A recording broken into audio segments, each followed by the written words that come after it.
où on a des phases quasi réflexes d'acquisition mimétique, parce que c'est lié à la croissance et donc à la nécessité en fait euh, d'acquérir corollairement au développement de notre corps les réflexes de survie en fait. C'est pour ça que la réciprocité sur initiative gesticulatoire du corps en croissance et attention des parents produit en fait les protoformes de l'apprentissage.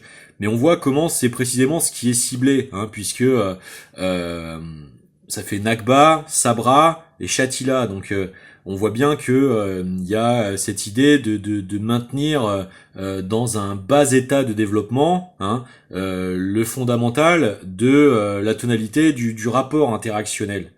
Et que donc on voit encore plus en substrat comment cela résonne avec les apocalyptismes en général, dont le plus repris et commun au monothéisme est celui de l'Ancien Testament, du massacre de tous les nouveau-nés par Pharaon, etc.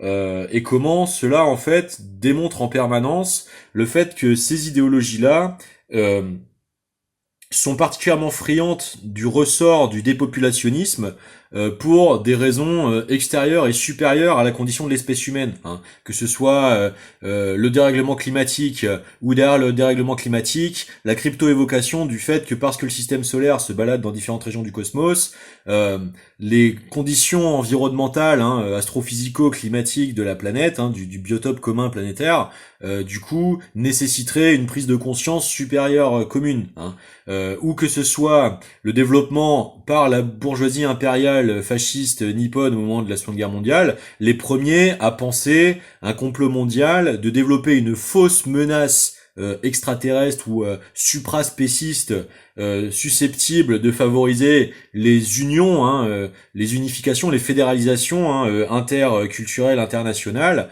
dans des stratégies de développement d'hégémonie.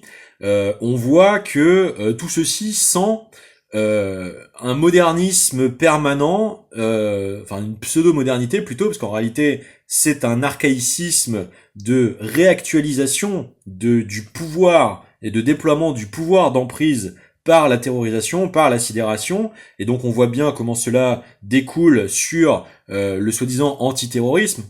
Quand je reprendrai un petit peu ces interventions de façon un peu plus montée, où je pourrais accoler toute la revue de presse qui m'appuie le dire, par exemple, à ce moment-là, j'inclurai ceci, si les images du World Trade Center sont du terrorisme, alors que sont les images d'avoir Bagdad, tous les pays du Moyen-Orient et de l'arc sahélien, donc Tripoli, Bagdad, bientôt l'Iran, complètement rasé, anéanti.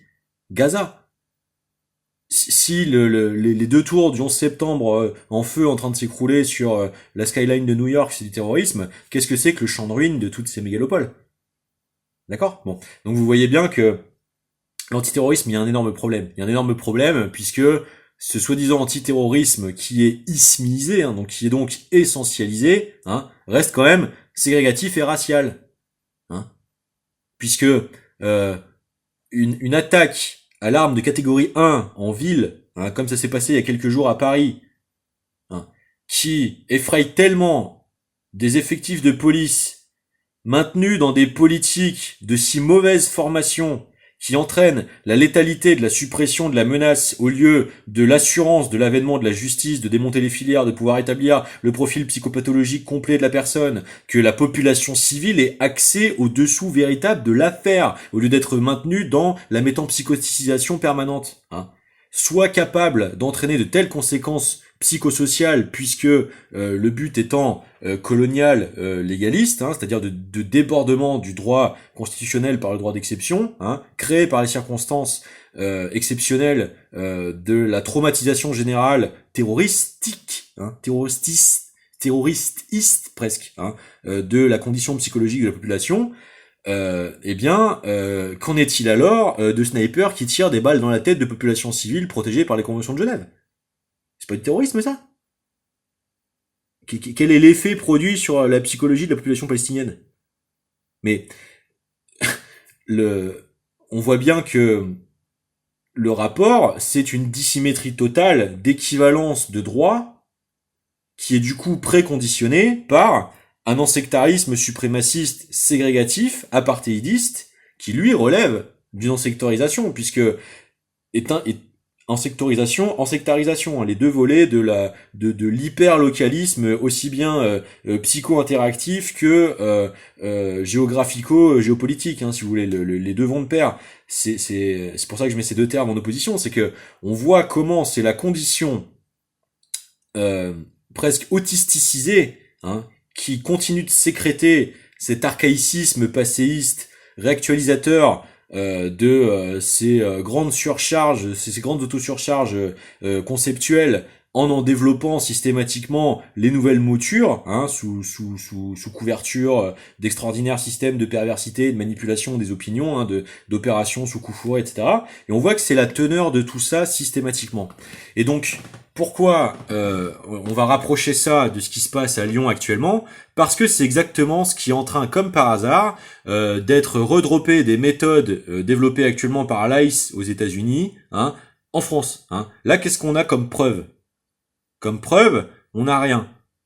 On a une situation médicale de constatation donc de coups et blessures, hein, d'un état physiologique problématique et regrettable. Hein, je condamne absolument ce type de violence personnellement. Mais les preuves du fait, on n'a rien. Les seules images qui existent, c'est une mêlée. D'accord? Donc, on ne sait pas qui, on ne sait pas quel est le background psychologique de cette personne dans cette foule. On ne sait pas avoir le devoir de réserve de favoriser surtout la survention de la justice et de l'enquête avant d'en faire sur communication publique. Hein, et ce n'est pas ce qu'on oppose à la traumatisation de l'opinion publique par encore la violence de survention de cet événement fracassé dans son quotidien par l'hypercommunication surmédiatisée de la chose, trop prestement, trop rapidement. Puisque ces événements arrivent eux-mêmes dans un contexte de bombardage quasi quotidien. Hein. Faut voir la séquence qu'on vient de se manger. Hein. Sarkozy, qui du coup a une permission d'aller faire un footing, hein, dans les dans les Barbades, enfin pardon, dans le Golfe mexicain, du coup, hein. Miracle, intervention américaine au Venezuela dans la zone, c'est toute la zone où tous les complexes militaro-industriels occidentaux sont intercroisés, pataugés dans la barbouzerie de toute la brume de mer à toutes les rivalités de structuration moderne du narcotrafic international, hein. Derrière, on a Crans Montana dans la même période, enfin juste avant, mais le développement médiatique dans la même période. Là-dessus, la survention de la loi Yadan. Etc., où ça monte, tous les jours une nouvelle catastrophe, l'affaire Epstein, et donc la montée dans l'horreur de tout ce qui a transpiré de façon moins officialisée jusque-là, hein, qui avait déjà bien surantagonisé la population civile internationale, hein, dans son incrimination à être légitime à prendre l'initiative d'essayer de défendre ses contemporains. Je veux dire, d'accord? Bon, ça en dit long de la cybernétique, ça en dit long des tentatives d'entrave de la souveraineté pleine et entière civile sur les types de développement et d'emploi et d'évolution d'usage de la cybernétique. Donc on voit bien comment la cybernétisation a tendance à être opposée, hein, à la légitimité constitutionnelle pleine et entière des droits des populations civiles à être souveraines, à organiser leur propre défense. Hein, faut quand même réfléchir à ce qui se passe à ce niveau-là. Et là, on a le drop des méthodes de métempsychoticisation traumatique des foules, hein, attentat de Charlie Kirk, pogrom en pleine rue par l'ICE, hein, donc évocation des premières violences DSA, d'ennemis de cristal, etc. Hein, c'est systématiquement replacer la grande origine historique de l'histoire en 39-45, hein. Ce sont les mêmes ressorts de fond puisque c'est tout sauf aboutir les analyses, hein, puisque encore une fois les nazis ont été créés de toutes pièces par la narcoticité, hein. Je veux dire, une grande partie des dirigeants du gouvernement nazi étaient héroïnomanes, opiomanes, alcooliques. Bon, c'était le club des baltringues, hein, d'accord. On voit comment tout ceci a été artificiellement monté à la capture du pouvoir allemande, hein, puisque il y a eu l'impossibilisation totale institutionnelle, hein, du parti majeur des communistes allemands qui ont fait la montée du clérisme. Hein, donc on est exactement dans le même type de config, hein, puisque ces événements et le traitement de l'événement arrive en même temps contextuellement que la tentative d'appui de Macron faite à la loi Yadan, puisqu'il vient de profiter de la commémoration d'Halimi pour entériner une soi-disant critique de l'antisémitisme jusqu'à la déprédation des droits électoraux, donc soi-disant pour laisser croire qu'il lutte contre l'extrême droite, sauf qu'il ne le fait que maintenant dans le contexte de la tentative d'imposition du passage en force de la loi Yadan. C'est-à-dire donc du débordement de la critique du suprémacisme génocidaire de la politique nétanyahouienne contre les Palestiniens en amalgamisation forcée avec de l'antisémitisme. Il le fait pas avant, il le fait maintenant. C'est ça le moment politique au moment auquel il essaie de le faire. Et c'est d'autant plus le moment politique où c'est le moment où tous ces cénacles d'imposition de ces pseudo-gouvernants candidats mandchous en carton sont publiquement démasqués, et dont le démasquage est de plus en plus officialisé par la réalité factuelle avérée des systémiques qui les déploient de façon totalement déshumanisationnellement corruptionnelle, déprédative, pédo-déprédative, anthropophage. D'accord ? Le jupitérisme, l'autre nom de Jupiter, c'est Saturne. C'est Saturne dévorant ses enfants, Chronos dans la peinture classique. D'accord ? Donc ça nous est imposé autoritaristement, dans un viol cognitif permanent, comme un passage en force, tentative de flashage des mémoires, et c'est toujours fait dans toujours plus de surenchères traumatiques, instrumentatoires, exploitationnelles. C'est vraiment la culture du viol colonial, du viol prémédité comme systémique, psycho-afflictionnel, exploitable, et c'est du coup un contexte qui ressent très très fortement la mise en scène préméditée et coordonnée des services. Donc encore une fois, c'est le moment de redoubler du fait d'avoir des preuves précises. Pourquoi j'articule ça avec le fait que, comme par hasard, est réactivé pile poil à ce moment-là ces tentatives d'atteinte personnelle ?